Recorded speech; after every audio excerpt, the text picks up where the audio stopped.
Spring in Melbourne should be a great time. Uh, don't have to state the obvious, people are struggling.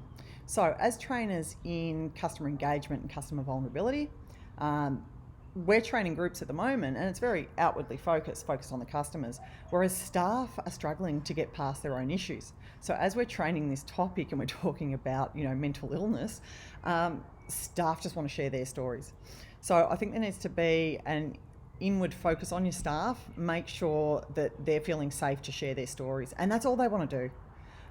If you don't have the time or the budget to roll out a mental health strategy, then you don't have to. You can do some small things to get it going, and it just needs to be some sharing toolbox sessions or workshops, and they can just be 15 minutes. Although most people want to talk a little bit longer about their issues than that. And the things they just want to share is, how many grogs they're drinking at night, that they're, doing jigsaw puzzles with the kids, or the kids are driving them nuts in homeschooling, how fat they've got, how much gardening they're doing. They're the types of things people want to talk about. And it's just a release. They just need to tell someone.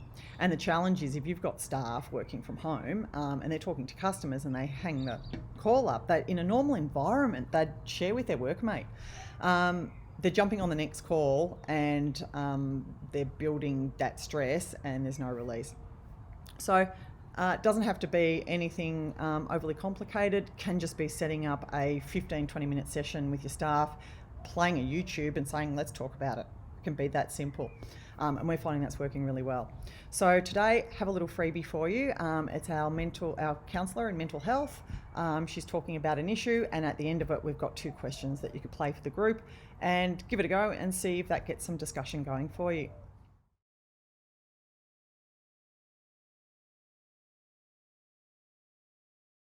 What might be some physical or mental signs that you really are stressed to a point where you're going to have to start doing something about it? So there's a few key things to look for. What are you constantly thinking about?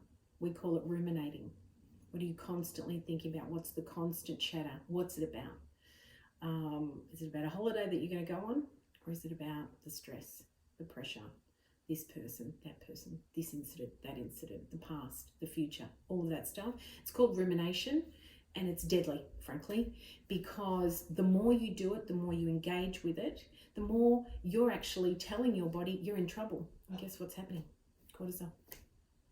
So once you can watch yourself do that and go, oh, hang on, I've stopped thinking about the road. I'm now thinking about my colleague who I'm having this and this and that problem with, or I'm thinking about my family, I'm thinking about this. You're now engaged in a kind of, unconsciously, you're making your body aware that you're in trouble, but it's really just coming from your mind. So imagine being able to turn that tap off. Your body would start relaxing straight away. You might have heard of, go to a happy place. It's real. Start thinking of things that make you happy.